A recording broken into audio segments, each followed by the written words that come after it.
Hello and welcome back to GP Video Podcast by Nadia.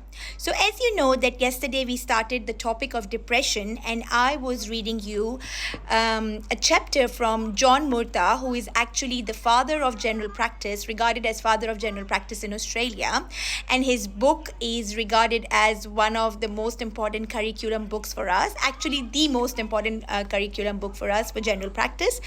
I was reading chapter 10 of depression for you, and I was also like where I was just trying to explain and present my own views as well. So we discussed yesterday that how common is depression in our society and how much underdiagnosed it is. Still, it is one of the biggest presentations to general practice, and just imagine if 60% of the people out of 100% of people who suffer from depression, if 60% are not presenting to general practice because of the stigma attached to mental health, then just imagine if they all present to us, to the general practitioners, then it's actually going to at least be 50 to 60% of the entire 100% of the presentations of general practice.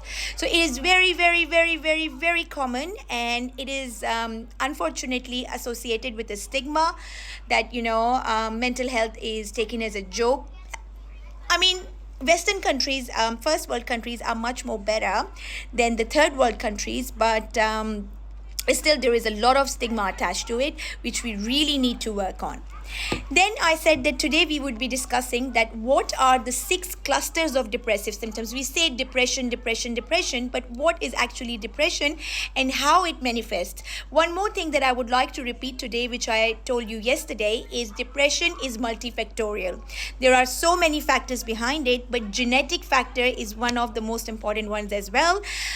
We could be carrying the genes for depression, and we could not, we could be very normal up to our, let's say, 30s and 40s, but there is a stressful period in our life, and that depressive gene would express itself, and we will have full-blown symptoms of depression. And if depression is undertreated and not taken seriously, then it can have serious consequences, including suicide. So it actually has the morbidity rates as if it is as bad as a heart failure, and its morbidity, which means that the effect of it on someone being sick, is as bad as a heart attack. So it should not be taken any less serious than any other major illness in our body. So we should be really, really aware about it. And it's an organic brain disease. It's not like people are making it up. No, it's an organic brain disease. And if it's diagnosed properly, it should be treated with both psychotherapy and medications. So there are 6 clusters of depressive symptoms. Mood. Number 1 is mood. Example, sadness, irritability. Number 2, sleep and appetite. Vegetative, example, sleep and appetite. Number 3, cognitive, example, attention, memory, self-worth. Number 4 is impulse control, example, suicide, anger, homicide. Number 5 is behavioral, example, motivation, interests, tiredness. And number 6 is physical, like you will have physical symptoms like headaches, constipation. So mood disorder, vegetative, cognitive, impulse control, behavioral, and physical. A useful working rule is to consider depression as an illness that actually dampens the 5 basic innate activities of humans: energy for activity, sex, sleep, appetite and thirst, and elimination of waste.